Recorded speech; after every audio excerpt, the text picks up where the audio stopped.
Em 1897, um tribunal levou o depoimento de um espírito a sério.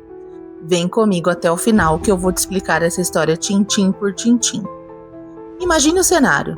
Os Estados Unidos do final do século XIX. A medicina forense era primitiva, o isolamento nas montanhas era total e a lei era feita de fatos. Mas no condado de Granbury, as leis da física foram deixadas de lado quando uma mulher morta resolveu apontar o dedo para o seu assassino. Esta não é apenas uma lenda urbana, é um caso jurídico registrado nos anais da Virgínia Ocidental. Zona Easter era uma jovem cheia de vida que em 1896 conheceu Edward Shue. Ele era um ferreiro, um estranho que chegou na cidade com um charme misterioso. O romance foi rápido demais. Eles casaram em semanas, mas a mãe de Zona, Mary Jane, sentia no estômago que algo estava errado. Edward tinha um temperamento volátil. Apenas 3 meses depois do sim, a tragédia aconteceu. Edward mandou um vizinho, um garoto de 11 anos, ir até a sua casa para ver se a Zona precisava de algo enquanto ele estava fora. O menino a encontrou esticada no chão. Mas aqui entra o primeiro detalhe bizarro. Quando o médico chegou, Edward já tinha movido o corpo para o andar de cima, vestido Zona com um vestido de gola alta, e a sentou na cama, segurando a cabeça da esposa e chorando histericamente. Ele não deixava o médico chegar perto do pescoço dela. E foi aí que o médico cometeu um erro imperdoável que o seguiu para sempre.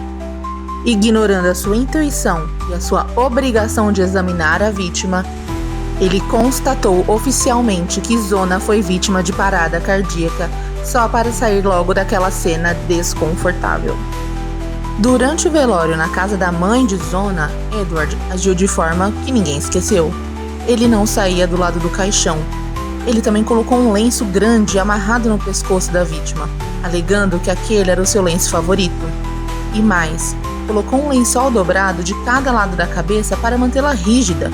As pessoas achavam que aquilo ali era excesso de zelo, desespero pela perda da esposa, mas Mary Jane Easter estava observando.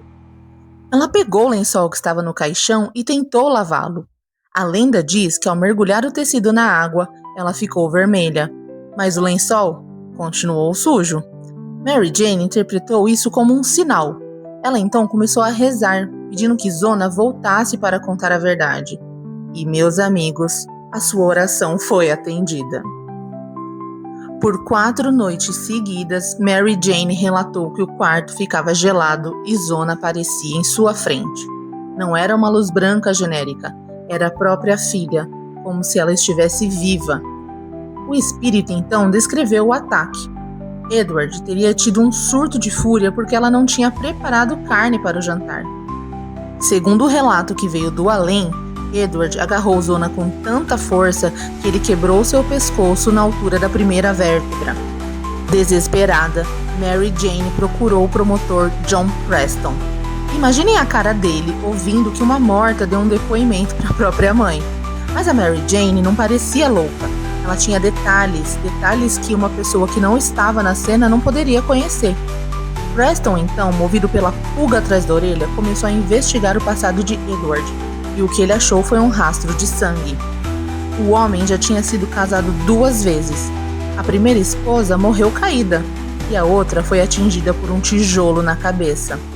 O padrão estava ali. Bastava investigar. O corpo de Zona foi exumado contra a vontade de Edward, que dizia ser um sacrilégio. A autópsia durou 3 horas e confirmou o que a moça disse para a própria mãe. O seu pescoço estava quebrado e a traqueia esmagada. Marcas de dedos foram encontradas em sua garganta.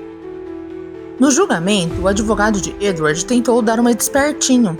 Ele chamou Mary Jane ao banco das testemunhas e perguntou sobre o fantasma, achando que o júri ia rir dela e considerá-la insana, encerrando ali aquele caso.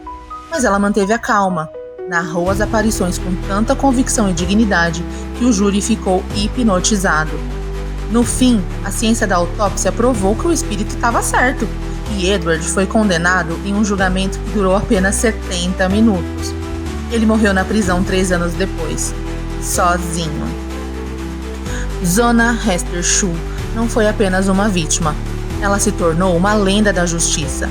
Até hoje, na rodovia americana próxima ao local de sua morte, existe uma placa histórica oficial do estado falando sobre o Greenbrier Ghost. Foi intuição da mãe? Foi o acaso? Ou a alma de Zona realmente não aceitou seu destino? O que você faria se um parente lhe contasse uma história dessas vinda de um sonho? Ignoraria ou iria até a polícia?